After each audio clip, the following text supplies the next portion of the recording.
Good morning students. आज हम हिंदी व्याकरण का पार्ट 2 वर्ण पढ़ेंगे। चलिए शुरू करते हैं। वर्ण। मैंने आपको भाषा का चैप्टर समझाया, जिसमें मैंने बताया आपको कि भाषा क्या होती है।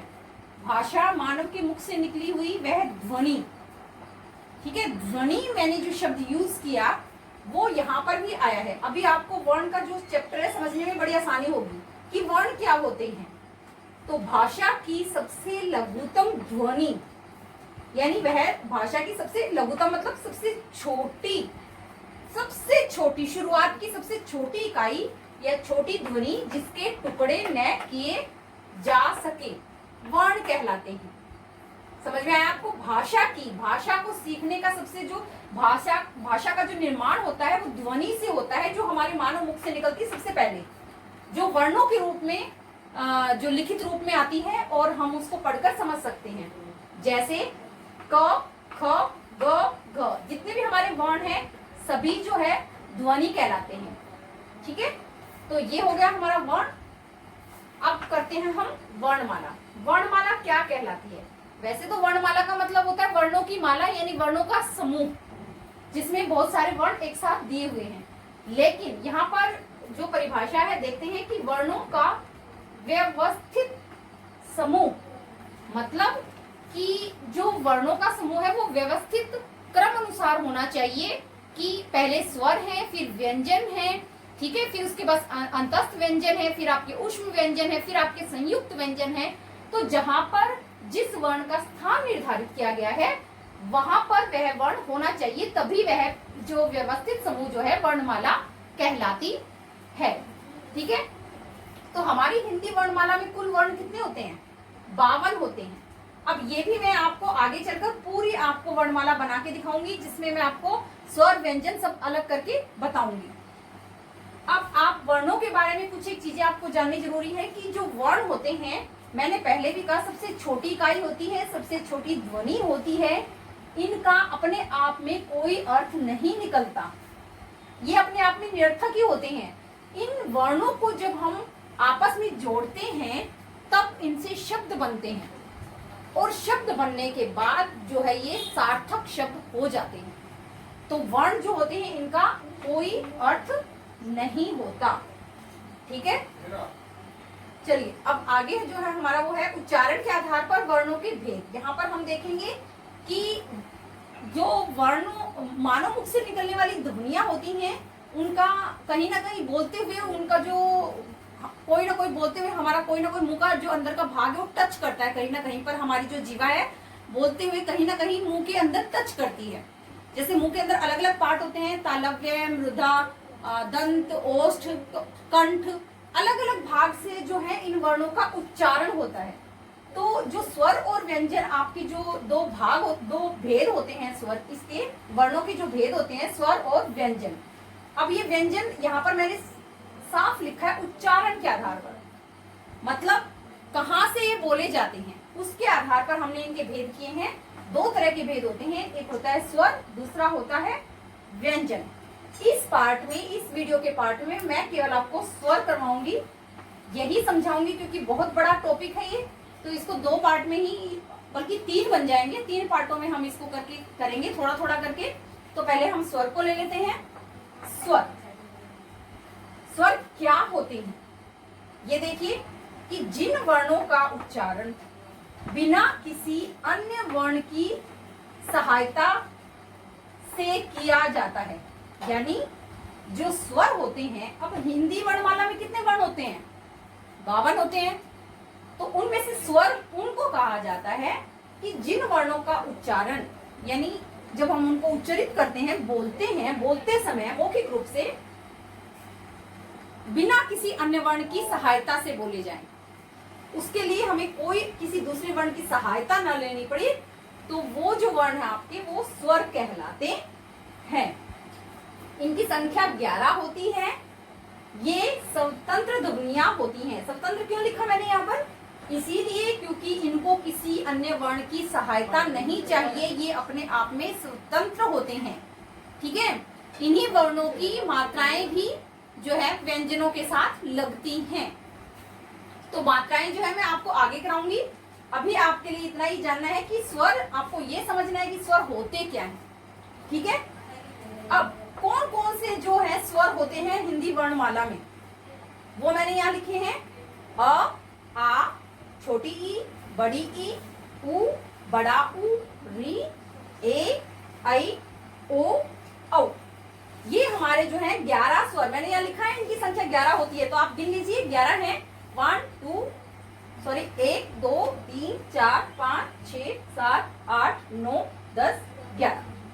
अब कुछ लोग जो है इन सुरों की संख्या 13 भी बता देते हैं, लेकिन मैं आपको बता देती हूँ कि हिंदी में केवल 11 ही स्वर होते हैं। जो संस्कृत है, संस्कृत भाषा के अंदर जो स्वर होते हैं वो 13 होते हैं, ठीक है। तो हिंदी में केवल 11 ही स्वर होते हैं। इनके बाद जो अंत में 2 हमारे अंग और अणा होते हैं, इनको अयोग वाह कहते हैं, ठीक है। ये ना तो स्वर होते हैं ना ये व्यंजन होते हैं, ये इन दोनों की श्रेणी से ही बाहर होते हैं, तो इनको हम दोनों को अयोग वाह कहते हैं। अब आपको समझ में आ गया होगा कि स्वर कौन से होते हैं, मैंने यहाँ पर लिख दिए हैं। आपको ये याद भी रखना है कि कितने स्वर होते हैं, 11 होते हैं, कहाँ से कहाँ तक स्वर होते हैं, ऐसे लेकर औ तक, ये जो सारे हैं ये सारे के सारे आपके स्वर होते हैं। और ये जो अयोग वाह है, ये 2 हमारे अयोग वाह हैं, ठीक है। अभी आपको ये समझ में आ गया होगा। अब हम आगे करते हैं। अब मैं आपको अयोग वाह को अलग अलग करके बताती हूँ कि कैसे।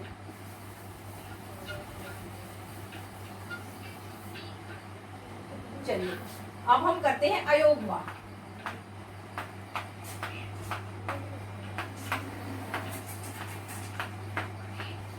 अयोग वाह की भी 3 है। पहले अनुस्वार,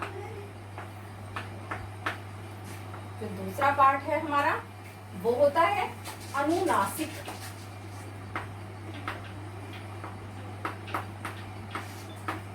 और तीसरा जो हमारा है विसर्ग।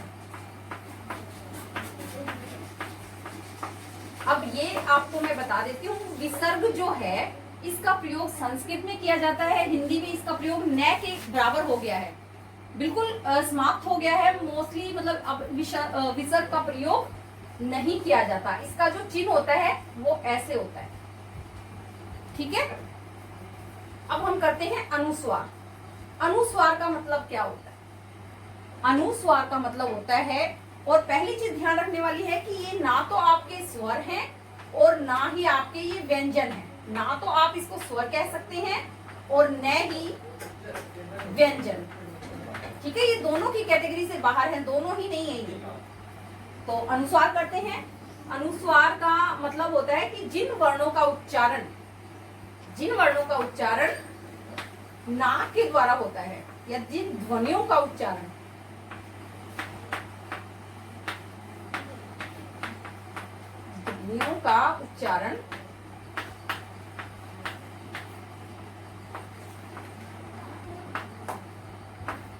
नाक से होता है,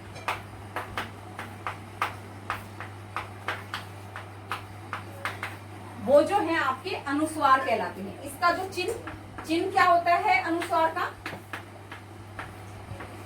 ऐसे बिंदु, इसको हम बिंदु भी कहते हैं, ये अनुस्वार का चिन्ह होता है।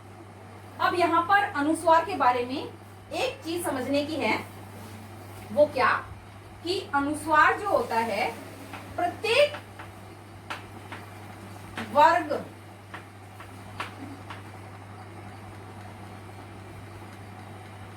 प्रत्येक व्यंजन क्या आएगा, सॉरी,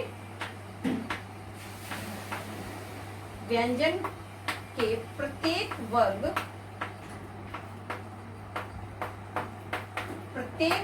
का पांचवा या प्रत्येक वर्ग का पांचवा या अंतिम वर्ण अनुस्वार कहलाता है। बहुत ही गहरी बात है इसमें। बहुत सारे बच्चों को अभी भी बिंदु का इस्तेमाल कहाँ किया जाता है नहीं आता। थोड़ा सा आपको ध्यान लगाने की जरूरत है। यहाँ पर मैं थोड़ा सा डीपली आपको समझा रही हूँ, थोड़ा ध्यान दीजिएगा। कि मैंने क्या लिखा, व्यंजन के प्रत्येक वर्ग का पांचवा या अंतिम वर्ण अनुस्वार कहते हैं और इसका चिन्ह होता है बिंदी। अब आप लोग कंफ्यूज में आ जाते हैं, जहां पर बिंदु लगानी होती है वहां पर आप चंद्र बिंदु लगा देते हैं और जहां पर चंद्र बिंदु लगानी होती है वहां पर आप बिंदु लगा देते हैं। ये दोनों में डिफरेंस होता है, वही आपने समझना है कि कहां पर आपने बिंदु लगानी है, कहां पर आपने चंद्र बिंदु लगाना है। तो मैं यहाँ आपको बिंदु लगाना सिखा रही हूँ कि बिंदु कहां पर लगाया जाता है। देखिए कुछ लोग जो है पहले जो हमारा कुछ एक शब्द जो है हम लेते हैं, यहाँ पर मैंने ये कह दिया है कि पांचवा या अंतिम वर्ण अनुस्वार कहलाता है प्रत्येक वर्ग का व्यंजन में। कैसे? जैसे हमारे व्यंजन को आगे हम करेंगे, यहाँ पर सिर्फ मैं बता रही हूँ क वर्ग, च वर्ग, ट वर्ग, त वर्ग और प वर्ग, ऐसे 5 हमारे जो स्पर्श व्यंजन है ऐसे होते हैं। इनका जो अंतिम वर्ण होता है सबका, उसको हम अनुस्वार कहते हैं। अब कैसे लगाते हैं इसको ये देखिए गंगा, ये पहले ऐसे लिखा जाता था, लेकिन जो हमारे पंडित श्याम सुंदर दास जी है उन्होंने हमारी वर्तनी में परिवर्तन कर दिया है, बदल दिया है। उन्होंने ये नियम बनाया है, शर्त रखी है, ये नया नियम शर्त लागू कर दी है हिंदी भाषा के अंदर कि जहां पर जिस वर्ग के अंतिम वर्ण से पहले उसी वर्ग का कोई भी वर्ण आ जाए तो वहां पर जो है वो वर्ण, अंतिम वर्ण जो है वो चेंज होकर बदलकर बिंदु में बदल जाएगा और ऊपर लग जाएगा। अब आप इस उदाहरण के द्वारा देखिए, यहाँ पर कौन सा लगा हुआ है, ये अणे जो किस वर्ग का लगा हुआ है, कै वर्ग में आता है, कै, खे, यहाँ पर देखिए क, ख, घ और ये हो गया हमारा अण। अब यहाँ पर देखिए आप अण, ये इस वर्ग का, क वर्ग का अंतिम वर्ण है, ठीक है, ये आया हुआ है यहाँ पर। और ये किससे पहले आया है? ठीक ग से ठीक पहले आया है, आया है ना, कैसे ठीक पहले।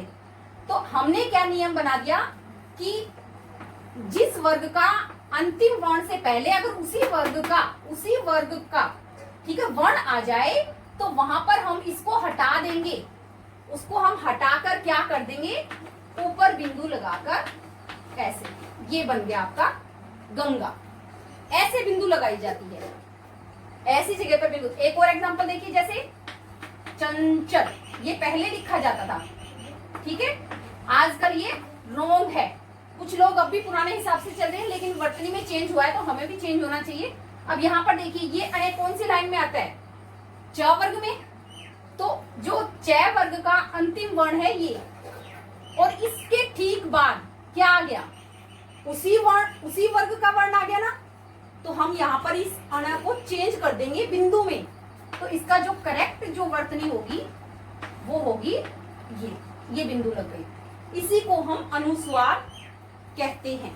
जैसे देखिए एक और कंधा, अब यहां पर भी देखिए ये किस में आता है, न, त थ ध न, तो त वर्ग में आता है। तो त के जो लास्ट जो अंतिम 5वां वर्ण है उससे पहले ध आ गया, तो हम इसको अनुस्वार में चेंज कर देंगे। ये हो गया हमारा कंधा। मुझे उम्मीद है आपको अनुस्वार या बिंदु लगानी अच्छे से आ गई होगी कि बिंदु कैसे लगती है और कहाँ लगती है। इसको पंचम वर्ण का नियम भी कहा जाता है।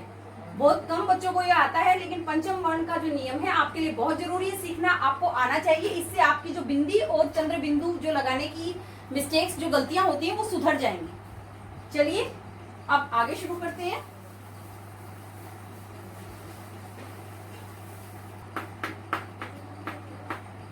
अनुनासिक में जो है जिन वर्णों का उच्चारण नाक और गले दोनों से होता है,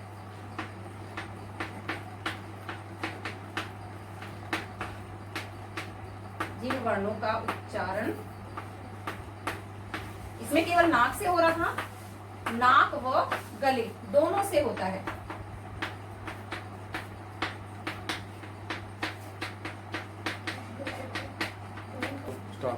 उन्हें अनुनासिक कहते हैं। देखिए अगर आपको क्लास में पढ़ाया जाता तो मैं बहुत सारा टाइम देके आपको डीपली पढ़ाती हूँ, बताती भी हूँ। अभी वीडियो के हिसाब से मुझे समय कम देना पड़ रहा है, तो मैं अपनी तरफ से कोशिश करती हूँ आपको ठीक से बताऊं। तो उन्हें अनुनासिक कहते हैं। जैसे एग्जांपल देखिए, अनुनासिक का चिन्ह, सॉरी पहले चिन्ह देख लीजिए। अनुनासिक का चिन्ह क्या होता है? चिन्ह होता है ये चंद्र बिंदु। इसको हम क्या कहते हैं? चंद्र बिंदु। अब यहाँ पर मैंने न लगाया, न नहीं आना चाहिए क्योंकि द है, ठीक है, उसी वर्ण का 5वां अक्षर। तो यहाँ पर हमने बना दिया इसको चंद्र बिंदु, ठीक है। तो आप इसके एग्जांपल देखिए, जैसे हंस,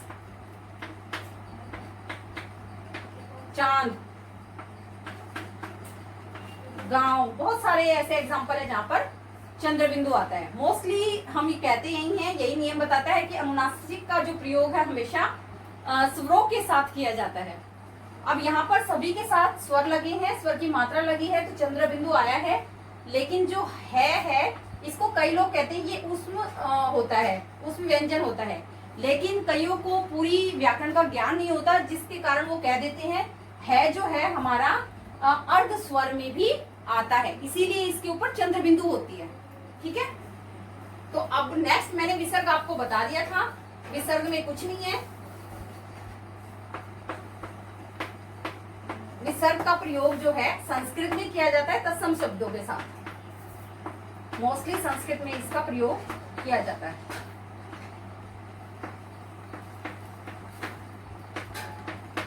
संस्कृत में इनका प्रयोग होता है विसर्ग में, ठीक है। जैसे प्रातः, अतः, ठीक है, इस तरह से। अब हिंदी में इनका प्रयोग नहीं के बराबर होता है। चलिए, ये हो गए हमारे अयोगवा। अब हमारा एक छोटा सा टॉपिक रहता है, फटाफट इसको कंप्लीट कर लेते हैं। स्वर के भेद।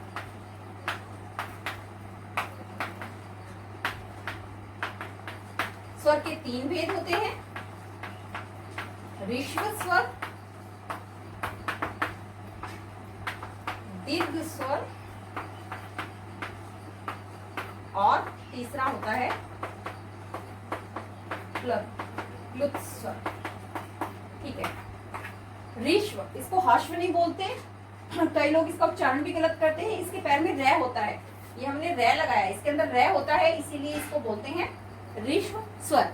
इनकी ये जो स्वर होते हैं इनको बोलने में बहुत कम समय लगता है। तो ये चीज आपको ध्यान रखनी है कि बोलने में समय कम लगेगा, बोलने में समय बहुत कम लगता है।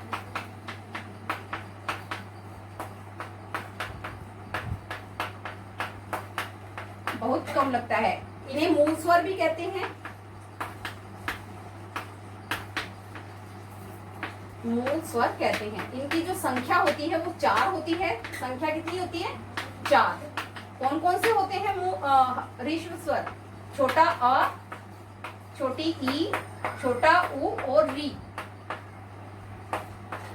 आ की अपनी कोई मात्रा होती नहीं है, ठीक है, ये ध्यान रखना आपने। और री की जो मात्रा होती है, इसकी हमेशा री की मात्रा जो है वो तत्सम शब्दों के साथ ही लगती है। आपको आगे मात्राओं का ज्ञान कराऊंगी तो री की मात्रा जो इस तरह से लगती है, नीचे वर्ण के नीचे लगती है, घुमाकर घुंडीदार। तो लेकिन जो री की मात्रा है प्राय संस्कृत में ही लगती है। चलिए आगे चलते हैं हम। दीर्घ स्वर, ये वो स्वर होते हैं जिनको बोलने में ऋश्व स्वर से 2 गुना समय लगता है। 2 गुना बोलने में 2 गुना स्वर, 2 गुना समय लगेगा, ठीक है। ये आपने याद रखना है। क्या? इनको जो बोलने में, इनको उच्चारण करने में 2 गुना समय लगेगा। और इनकी जो संख्या होती है वो होती है कितनी? हमारे टोटल कितने थे? 11 स्वर थे, 4 वहां पर रह गए तो 7। तो दीर्घ स्वर की संख्या कितनी होती है? 7। अब कौन कौन से? बड़ा आ, बड़ी ई, बड़ा उ, ठीक है, ए, बड़ी ए, ओ और औ। ये हमारे जो है दीर्घ स्वर होते हैं। 1 2 3 4 5 6 7, ठीक है।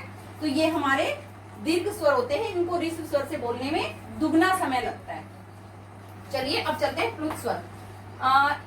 ये भी ज्यादातर प्रयोग में नहीं आता। इनको बोलने में इन दोनों से 3 गुना समय लगता है। 3 गुना समय लगता है इनको बोलने में। ये जो स्वर है, प्राय गीत जब हम गाते हैं, कोई भी गाना गाते हैं, तो उसमें हमें लंबी लय लेकर बोलना पड़ता है, तो वहां पर इन स्वरों का प्रयोग होता है। तो इसमें ध्यान रखना आपको, इनके उच्चारण में कितना समय लगता है, तिगुना, इन दोनों से, ऊपर वालों से तिगुना समय लगता है। ठीक है, जैसे हम शब्द बोलते हैं ओम, ठीक है, इसके अंदर जो चिन्ह लगता है बीच में, ये इस तरह का चिन्ह आता है। राम बोलते हुए हमें बहुत लंबा समय लगाना पड़ेगा बोलने के लिए, तो ऐसे स्वरों को प्लुत स्वर कहते हैं। जैसे हमें चोट लग जाए तो हमारे मुंह से एकदम से अचानक से आवाज निकलती है हाय, तो वो उसमें आपको लंबा समय लेकर जो वर्ड बनते हैं, शब्द बनते हैं, वहां पर होते हैं आपके प्लुत स्वर। तो ये हो गए हमारे स्वर के भेद। ठीक है, अब हम इस चैप्टर को यही हमारी इस वीडियो को समाप्त करते हैं। अभी भी बताने के लिए बहुत कुछ बाकी है, हम नेक्स्ट वीडियो में इसको कंप्लीट करने का प्रयास करेंगे। Thank you.